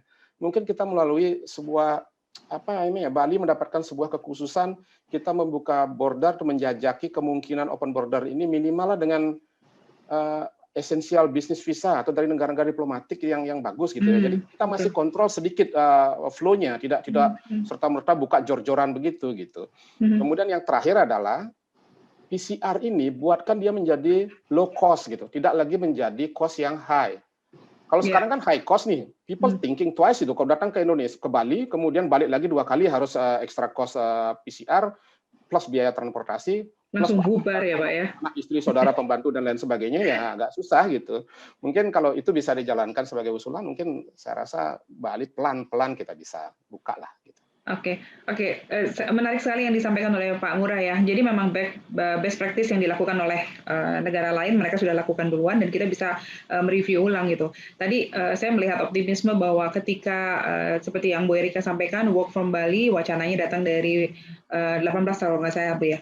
Ada organisasi, sekumpulan organisasi memberikan rekomendasi tersebut, mempresentasikan kepada pemerintah untuk bisa menjalankan programnya dan diterima. Nah, siapa tahu setelah ini ada sandbox Bali gitu, apapun itu namanya gitu, dengan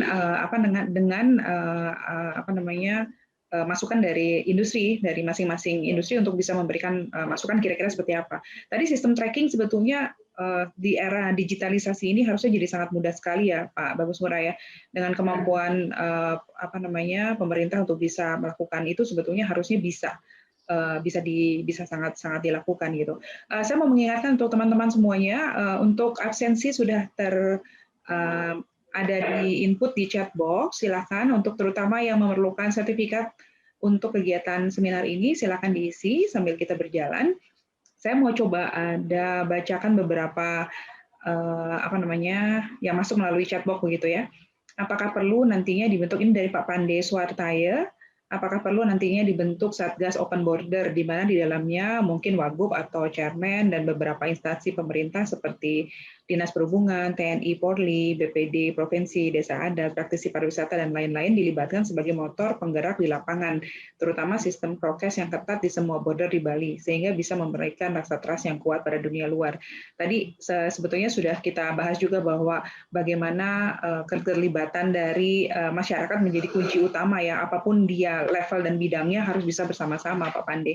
Jadi ini sangat menarik kalau saya bilang bahwa masukan hari ini kita bisa jadikan sebuah catatan sebetulnya. Setelah itu mungkin dengan bertemu dengan asosiasi, kebetulan ini seperti Bu Erika sangat aktif di asosiasi, Pak Bagus Ngurah, Ibu Ida juga, Pak Moko juga barangkali bisa memformkan ini menjadi suatu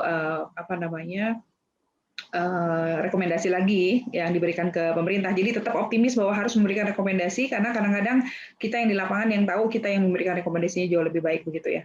Dari Pak Gede Yase katanya, untuk open border khusus internasional, kelengkapan dokumen sangat penting, khususnya paspor. Apakah nanti ada kebijakan dari imigrasi mengenai paspor bebas COVID? Nah, atau green COVID passport. Nah, ini kita sepertinya tidak ada yang punya inisiasi atau punya authority untuk menjawab ini, Pak. Tapi kalau ada juga lumayan seru ya, walaupun sebetulnya sama seperti vaksin, kalau saya melihatnya gini, sama seperti vaksin, ketika kita sudah vaksin 2 kali pun tidak ada logiknya bahwa kita bakalan tidak kena gitu ya. Yang sudah kena pun bisa kena lagi. Jadi yang khawatir adalah nanti begitu kita punya green COVID passport, karena sudah ngerasa sudah punya green COVID, menganggapnya tidak bisa kena, ternyata kena lagi gitu ya. Tapi inisiasi seperti tracking tadi sepertinya masukan yang jadi sangat baik. Saya lanjut, Ibu Manik Pradnya, Ibu atau Bapak ini ya, mudah-mudahan saya tidak salah. Maaf, saya ikut urung rembuk mengenai open border, semuanya tergantung dari kesiapan dari pusat dan ketegasan dari pusat. Buktinya secara data, Bali sudah siap, namun dari pusat malah tidak siap. Seperti yang Ibu Erika bilang, ada 3 layer yang harus menentukan keputusan ini. Di samping itu juga, pusat harus berani memutuskan untuk tidak memberitakan hal-hal yang serem mengenai COVID. Tadi ya, media menjadi sangat penting sekali. Melihat dari 4 negara tadi, semuanya tidak terlepas dari ketegasan para pemimpinnya, dan para pemimpinnya mempunyai konsep yang pasti mengenai langkah-langkah yang harus diambil. Istilahnya ada do and don't-nya. dalam hal ini. Ini Bu Manik nih, Bapak atau Ibu Manik ini benar-benar serius sekali ya, karena tadi kalau kita lihat sebetulnya kita frekuensinya sama nih dengan Manik Pratnya. Kita frekuensinya sama bahwa kita yakin ada kondisi-kondisi yang harus kita lalui, terutama adalah mengenai media tadi. Bu Indah, kalau di pemerintahan, Bu, nah, karena Ibu juga ada di pemerintahan, siapa sih pembicara? Kita ada key person nggak? Ada satu orang aja yang bicara gitu tentang Bali dan tentang COVID dan segala macam tuh. Ada seperti itu diatur atau semua orang jadi bicara dan semua orang jadi riweh dan nggak tahu apa yang benar yang salah? Gimana sih, Bu? Maksudnya orangnya itu adakah speaker Bali orang yang satu orang saja yang menjawab keseluruhan dari permasalahan yang ada di Bali? Jadi PR-nya Bali lah untuk kondisi sekarang. Ada nggak sih penunjukan seperti itu, Bu, kalau di pemerintahan? Kalau di Provinsi Bali setahu saya, kalau ada seperti kayak spokesperson itu biasanya di posisi sekda ya.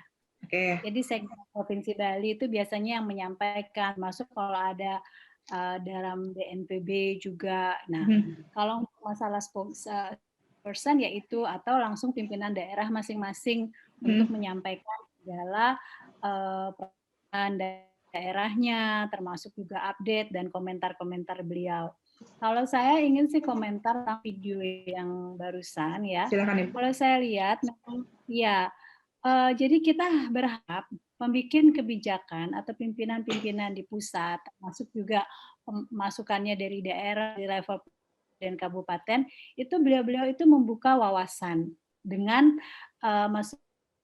mempunyai wawasan tentang benchmarking di negara-negara lain. Karena itu sangat penting edukasi itu atau informasi disampaikan, mungkin juga para staf ahlinya atau dan lain-lain.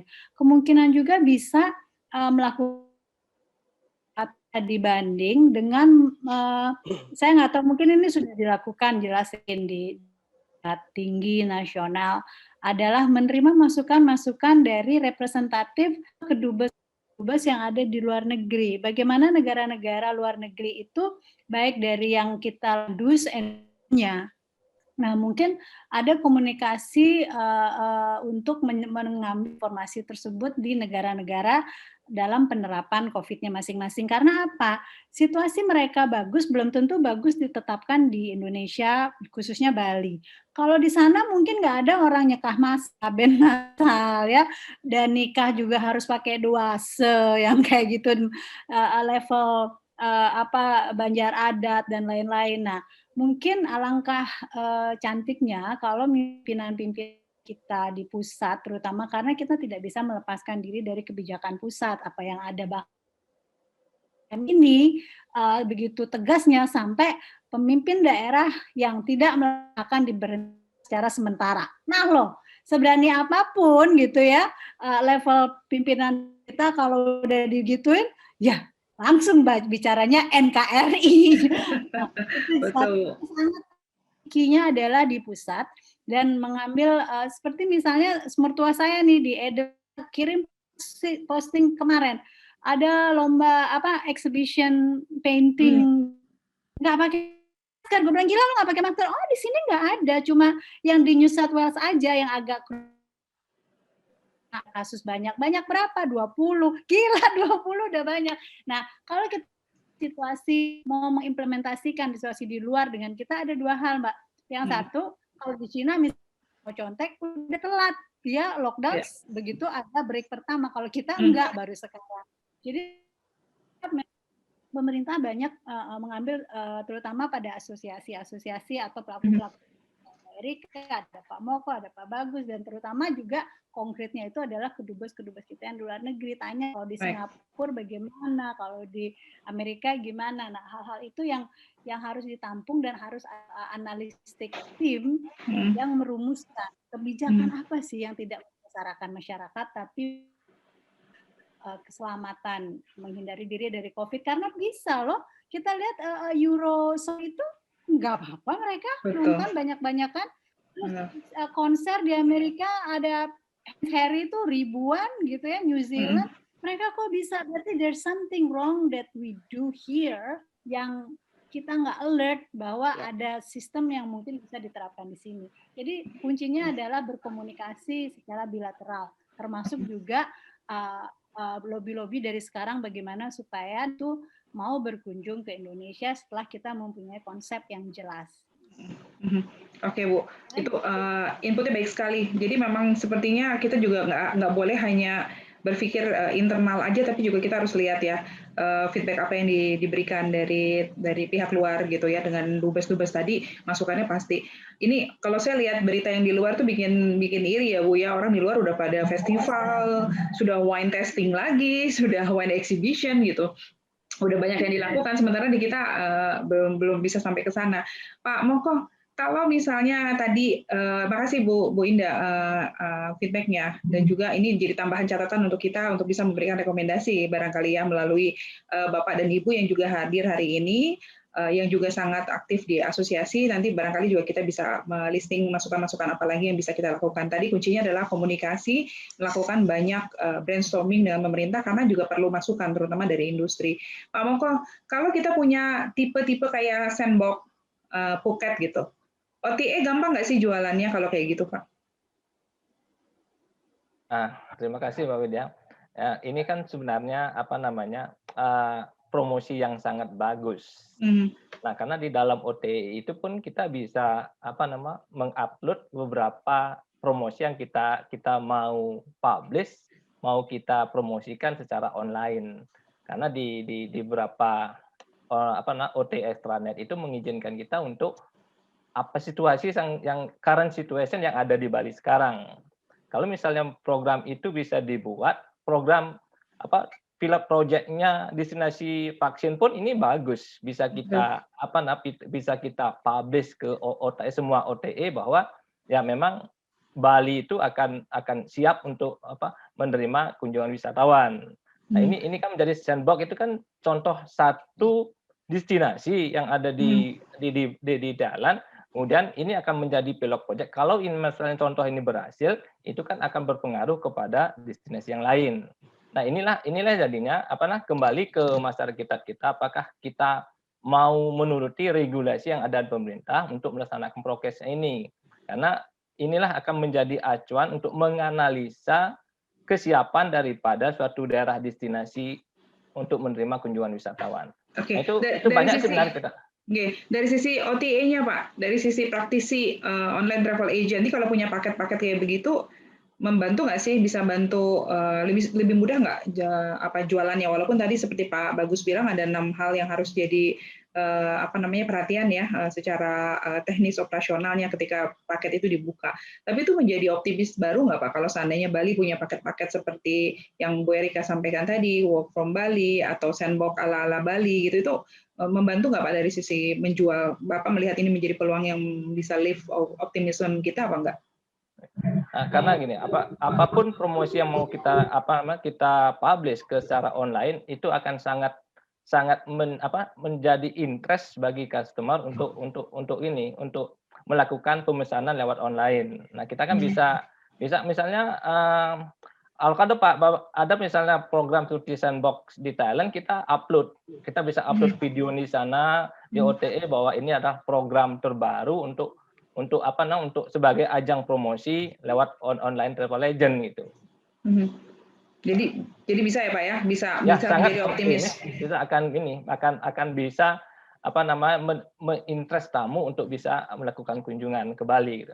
Nah, ini harapan kita kalau memang sudah ada promosi ini berarti kan Bali ready open border gitu ya. Betul.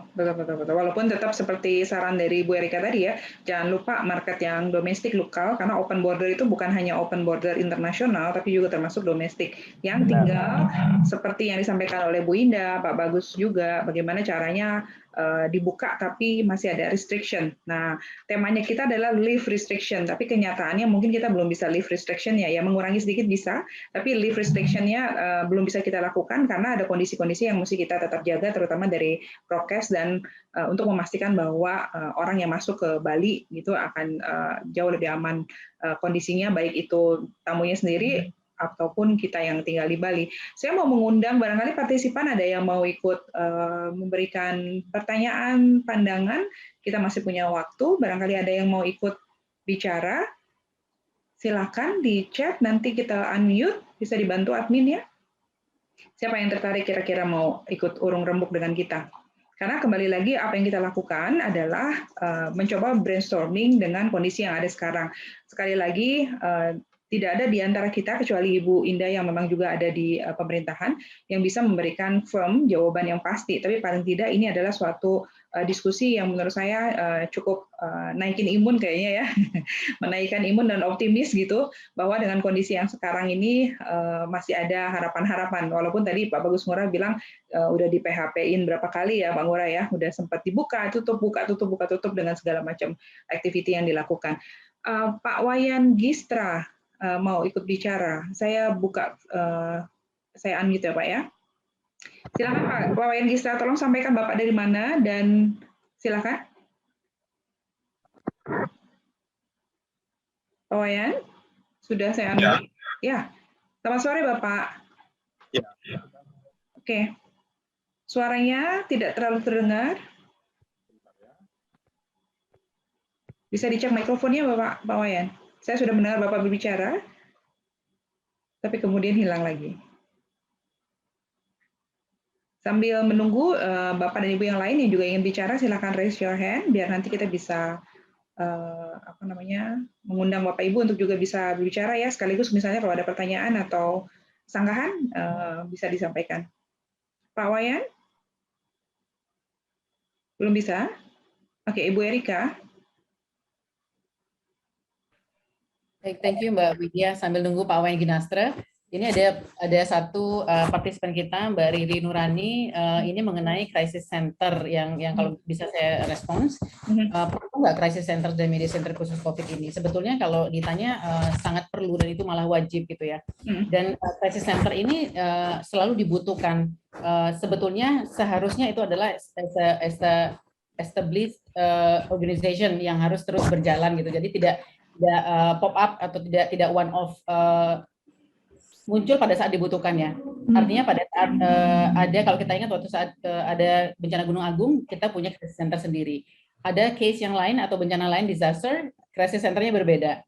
Jadi bukan itu yang sebetulnya kita mau, tetapi crisis center ini perlu long last dan fungsinya adalah accelerating semua transition, information, kemudian changes yang ada. Dan itu wajib untuk melakukan pengawasan yang sangat-sangat ketat dan juga mitigasi termasuk track and trace yang tadi disampaikan. Dan kalau misalnya kita lihat disampaikan di chat ini bahwa belum bagus gitu ya komunikasi crisis center kita, kemudian kurang baik, berbeda dengan Singapura. Kalau memang dibandingkan ya memang masih banyak PR yang kita perlu kerjakan. Kita masih perlu perlu develop even further gitu ya untuk crisis center seperti ini in terms of communication. Tetapi sebetulnya yang kita juga perlu apresiasi bahwa Bapak Ibu kita di pemerintahan juga sudah melakukan yang semaksimal mungkin yang beliau-beliau bisa untuk acting as a crisis center. Kalau kita lihat contohnya BNPB ini responnya cukup sangat-sangat bagus pada saat kita ada krisis misalnya yang kita perlukan dan mereka datang dengan sangat cepat. Tetapi yang barangkali dibutuhkan adalah teman-teman kita di industri untuk memberikan semacam perhatian apa. Coba kalau kita tanya misalnya pernah nggak kita datang ke BNPB untuk lihat apa sebetulnya dibutuhkan dari kita, dari industri sendiri ini misalnya. Barangkali mereka sebetulnya perlu support dari industri. In terms of misalnya, kalau misalnya Mbak Widya telepon nih ke BNPB dari tamu internasional gitu misalnya, how would you think they will respond? Kita perlu satu profesional di situ, dan itu juga perlu integrated, centralized, dan professionally managed. Dan untuk professionally managed ini perlu teman-teman dari industri juga untuk memberikan support ke sana gitu. In terms of bagaimana mereka memberikan suatu informasi tertulis yang dibawa keluar internationally gitu misalnya kan, itu juga perlu tatanan tata bahasa yang betul-betul standar. Nah, saya rasa juga itu perlu bantuan dari teman-teman industri, taking ownership juga di situ untuk memberikan support kepada mereka as a crisis center untuk sementara ini. Saya pikir demikian Mbak Widya. Terima kasih. Terima kasih Bu Erika. Bullet point sekali ya yang disampaikan oleh Bu Erika tadi. Jadi memang banyak hal, terutama kita melihat bahwa krisis center menjadi sangat urgent untuk bisa dilakukan, dan kayaknya kita semua nih yang di industri harus bahu-membahu untuk bisa juga membantu pemerintah untuk bisa melakukan itu dengan berbagai expertise yang dimiliki oleh kita semua gitu ya, untuk bisa membantu. Karena kalau kita cuma hanya ngasih ide dan ngejalanin, kayaknya nggak dijalanin, kayaknya nggak bisa jalan juga. Jadi ini tambahan PR ya Bu Erika, barangkali habis ini kita bisa formkan sesuatu gitu untuk bisa kita ajukan juga ke pemerintahan, atau mencoba melihat apa yang kita bisa bantu secara industri untuk bisa balik lagi ujung-ujungnya adalah open border. Saya coba ada Prof. Erna, ditahan sebentar ya Prof, ditahan dulu Prof. Saya ke Pak Wayan Ginastra dulu. Sebentar Pak. Sudah Pak Wayan? Sudah. Iya, jelas sekali. Silakan Pak Wayan. Ya, saya tertarik dengan ide sandbox yang dilakukan oleh Phuket di Thailand tersebut ya. Dan saya sudah mendengar wacana-wacana serupa yang didengungkan oleh para pembicara tadi. Namun demikian, patut dicatat bahwa tadi sudah dikatakan juga bahwa Phuket bersama dengan Bali, gitu ya, bahwa jumlah juga tidak sama dan sebagainya. Jadi konteksnya memang totally beda. Dan kita sudah pernah juga mendengar bahwa sandbox itu mirip dengan travel bubble, jadi sudah ada khusus gitu ya, dan wacana itu sudah ada sebenarnya, nampaknya juga belum jalan, karena intinya adalah pertumbuhan mereka terpapar di Indonesia ini masih tinggi, dan sudah ada 6 negara yang memblok orang Indonesia datang ke negaranya. Artinya itu apa? Bahwa walaupun kita punya ide sehebat apapun ya, bukannya saya mencoba untuk negatif, tapi ini semua tidak terlepas dari kaitan dengan pertumbuhan daripada wabah ini di negara kita. Jadi Pak Wayan, maaf suaranya makin lama makin kecil Pak. Mungkin Bapak menggunakan nah itu udah lebih baik. Memandang kita apakah sudah safe traveling ke Bali, itu juga tidak terlepas dari bagaimana Indonesia sendiri menangani wabah ini. Nah, memang tidak ada yang kita bisa lakukan di tingkat lokal. Saya pikir walaupun banyak hal sudah kita lakukan, tapi seperti yang Bu Erika katakan tadi, butuhkan 3 layer, dan sayangnya yang layer ketiga, mohon maaf saja, kita sudah mendengar wacana-wacana dari webinar-webinar kayak apapun, ya bahkan layer 2 pun tidak juga bisa memutuskan, layer 1 pun juga tidak adalah apa-apanya. Jadi yang kita bisa lakukan, saya pikir mungkin adalah perlunya membentuk ya Bali dipisahkan daripada provinsi lain, mungkin perlu dibuatkan semacam aturan khusus dan sebagainya yang benar-benar ketat, sehingga Bali ini benar-benar disiapkan untuk pembukaan border ini, dan benar-benar segala upaya pemikiran dana dan sebagainya dipusatkan ke Bali, karena devisa negara nomor 2 itu kan dari pariwisata, dan 80% itu dari Bali. Jadi mungkin pemerintah benar-benar memperlakukan suatu aturan khusus ya, seperti tadi juga Bu Indah katakan tentang bagaimana pengawasan di pelabuhan, di Ketapang, dan di di Lembar itu, di Padang Bayi itu benar-benar diperketat gitu loh. Jadi dan yang lain-lainnya. Dan yang juga tentang pertanyaan Bu kita sendiri tentang OTA, saya mantan daripada OTA ya, itu bisa, dan dulu kami juga sudah membuat khusus mempromosikan Bali saja, khusus untuk bagaimana kita bisa mempromosikan Bali. Jadi bukan seperti yang dikatakan Pak Moko tadi, individual hotel, atau maaf kalau saya salah, bukan individual hotel yang mempromosikan hotelnya, tapi Bali sebagai DTW kita promosikan bahwa Bali sudah aman, bahwa Bali sudah, bukan aman sih, bahwa Bali safe untuk traveling, dan sebagai itu kita bisa khusus promosikan itu, dan OTA bisa membuatkan laman khusus bagi Bali saja, dan di situ kita juga bisa akan mencantumkan hotel-hotel yang sudah mendapatkan CHSE saja. Ingat loh ya, dari 15 ribuan hotel yang ada di Bali, tidak seluruhnya atau belum seluruhnya mempunyai sertifikat CHSE. Jadi itu pun yang sudah punya sertifikat CHSE tidak melakukannya secara konsisten. Buktinya kendor lagi ya Pak ya, Pak Wayan ya. Setelah dapat sertifikasi kendor lagi nih kayaknya CHSE-nya ya.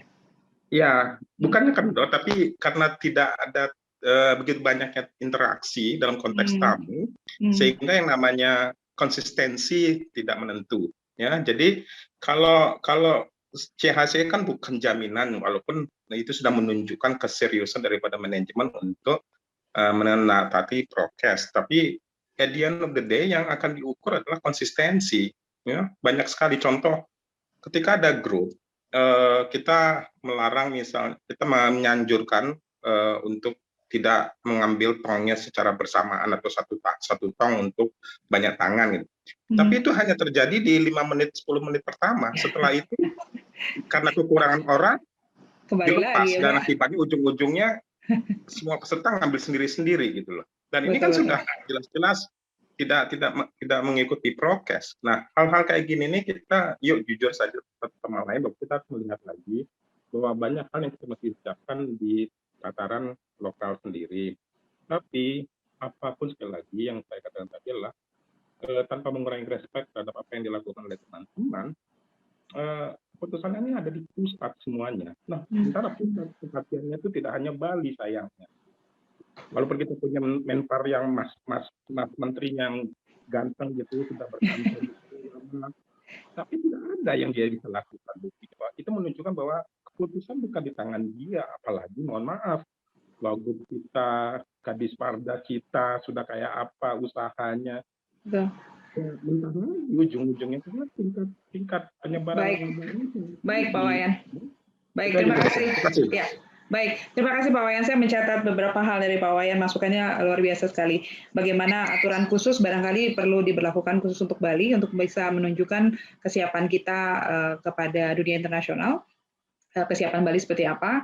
Kemudian tadi opportunity untuk kita juga terutama di online travel agent untuk bisa bikin laman khusus untuk Bali aja ya. Jadi betul-betul krisis center tadi komunikasinya tersampaikan dengan baik, prokesnya terjalan disesuaikan dengan baik, kemudian ada aturan khusus yang diberlakukan di Bali. Jadi itu adalah harapan-harapan kita ya yang bisa dilakukan. Saya ke Prof. Erna. Prof, silakan Prof. Maaf sudah menahan sekian lama. Silakan Prof. Terima kasih Bu Widya. Sama-sama. Waktunya. Ya. Selamat sore Bapak dan Ibu serta webinar ya. Sesungguhnya ini lebih banyak kepada diskusi ya. Kita melihat sesuatu dari berbagai sisi, jadi kita bisa melihat dengan lebih jelas kemungkinan daripada Bali open border ini. Jadi dari tadi saya menyimak, sangat menarik sekali. Saya kira juga apa yang banyak disampaikan tadi itu adalah kita sangat tergantung sekali kepada policy atau kebijakan daripada pemerintah dalam hal ini. Jadi barangkali yang sangat perlu kita lakukan adalah adanya konsistensi daripada industri untuk prokes itu dan kita mesti buktikan. Kemudian kita informasikan secara terus-menerus kepada pemerintah sehingga memberikan kepercayaan ya kepada kita bahwa Bali benar-benar memang siap.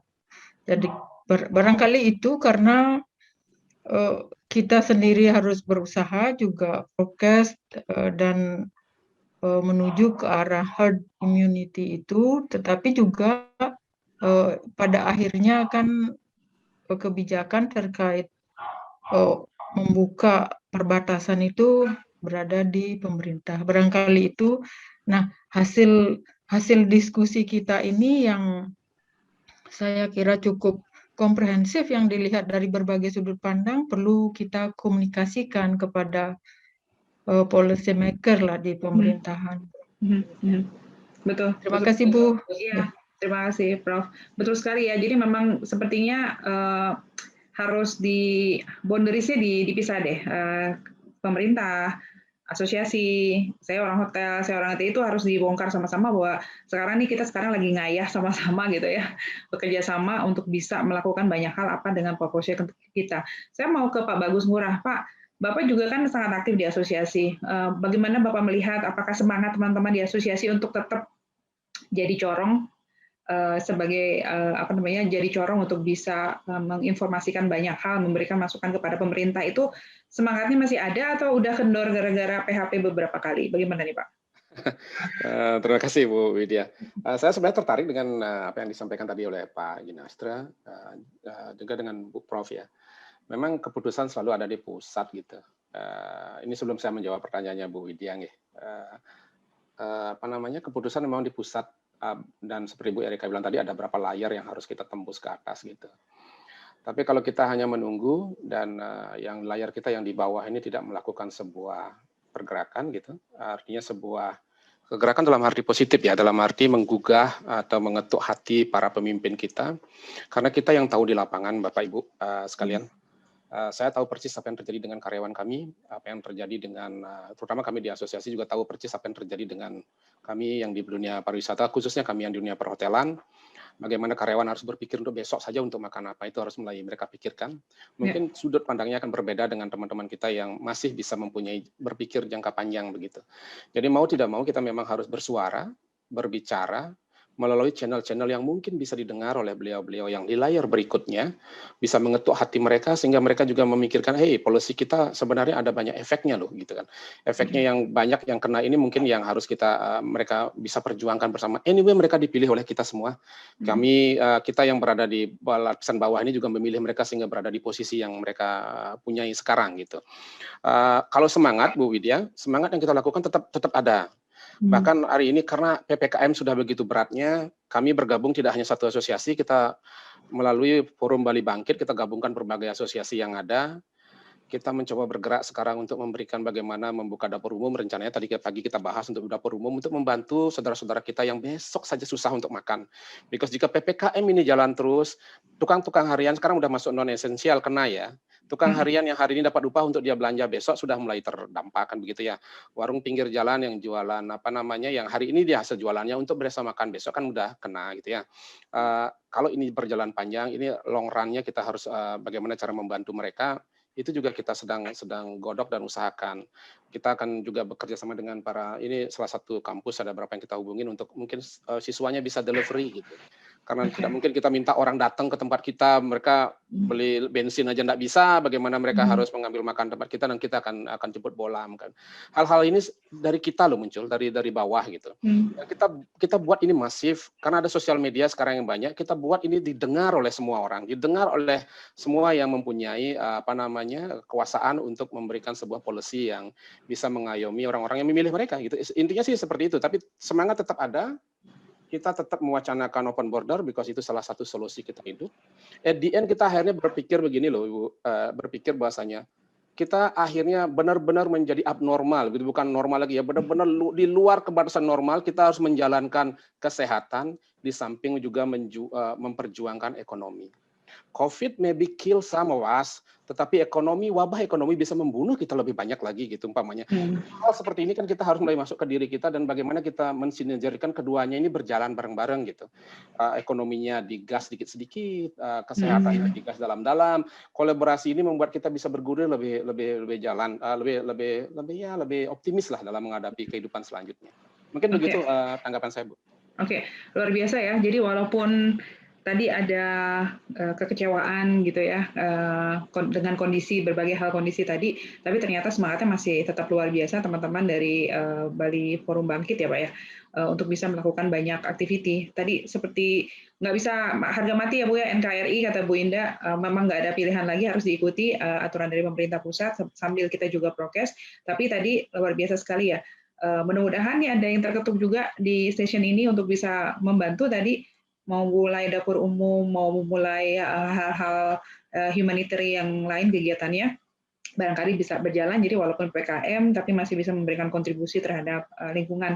Tapi menurut saya sebetulnya yang paling penting sih sebetulnya jangan terlalu jauh melihat keluar ya. Begitu keluar dari pintu rumah, lihat di kiri kanan tetangga kita paling dekat apa yang terjadi dengan mereka. Bantuan itu yang mungkin paling banyak kita lakukan dulu di daerah kita masing-masing, sehingga ketika semua orang berpikir sama pasti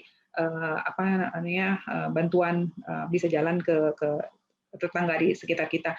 Mengingatkan lagi dari admin untuk mengisi Google Form yang sudah ada di chatbox untuk terutama yang memiliki kepentingan untuk mendapatkan sertifikat di session seminar kali ini.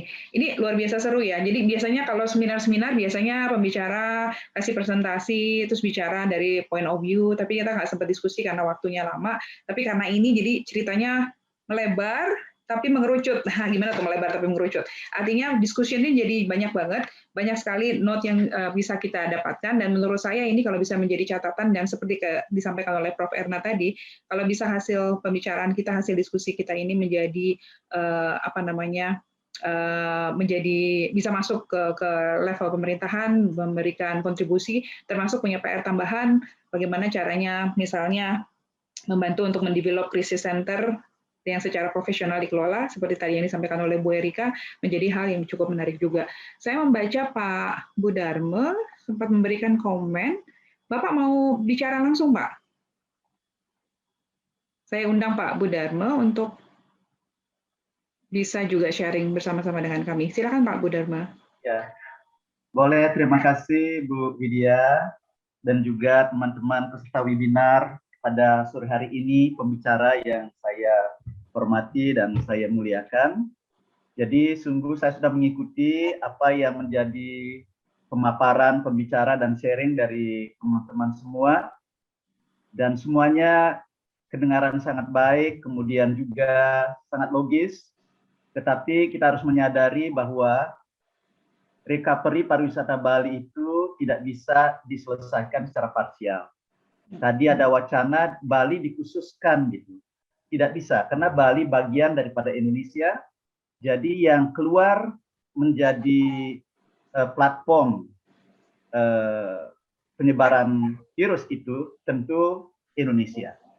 Nah, yang perlu kita lakukan sekarang bersama adalah justru kita harus mentaati semua peraturan yang ditetapkan oleh pemerintah supaya kita bisa flattening the curve, gitu ya. Kita bisa menurunkan kurva penularannya. Dan yang paling penting adalah kita bisa menekan jumlah mortalitas. Ini yang paling ditakutkan. Kalau Bapak Ibu, sahabat-sahabat semua, kita buka saja Facebook. Itu ada setiap hari teman-teman kita, sahabat kita di Facebook itu mengucapkan selamat jalan kepada temannya, kepada keluarganya, kepada adiknya, kepada kakaknya, dan sebagainya. Itu artinya tingkat mortalitasnya sangat tinggi. Jadi di dunia yang lain mereka berpikir, oke, kalau Bali banyak yang terpapar, tidak apa-apa, asal tingkat mortalitasnya bisa ditekan. Jadi itu yang sangat penting. Nah, yang menjadi permasalahan sekarang di Indonesia dan juga termasuk di Bali adalah tingkat mortalitasnya sudah melewati ambang batas. Nah, Bapak Ibu sekalian yang saya hormati, tugas kita saya pikir sekarang adalah memang harus menekan, bersama-sama berpartisipasi menekan untuk flattening the curve. Gitu. Itu semuanya orang mengatakan untuk menekan supaya tingkat penularan itu tidak terus meningkat. Nah, caranya adalah dengan kita mentaati apa yang telah ditetapkan oleh pemerintah. Nah, dampaknya tentu seperti disampaikan oleh Pak Bagus tadi dan teman-teman yang lain, memang sekarang sudah menyentuh sektor-sektor informal. Seperti yang Pak Bagus katakan, buruh-buruh mereka sudah tidak ada pekerjaan lagi karena tidak ada lagi sirkulasi uang yang bisa dilakukan. Oleh karena itu, saya merasakan webinar pada hari ini sangat komprehensif karena dilihat dari berbagai sudut pandang dan juga ada diskusi yang sangat produktif. Jadi tidak one way communication, ini bagus sekali. Saya berharap ke depan webinarnya akan seperti ini sehingga kaya. Di sini ada 80 kepala yang hadir, ada 80 akun. Ya, 80 ini memiliki sudut pandang yang sangat komprehensif dari berbagai aspek dilihat sehingga penyelesaian masalah virus corona dan penyebaran memang tidak bisa kita lihat dari sudut pandang hotel saja, tidak bisa dilihat dari sudut pandang pertanian, tidak bisa dilihat dari sudut pandang retail. Kita harus melihat dari berbagai sudut pandang. Jadi saya berharap Bu Widya, sekali lagi terima kasih untuk webinar hari ini, sukses dan kita dan saya sendiri merasa diperkaya. Terima kasih. Terima kasih Bapak.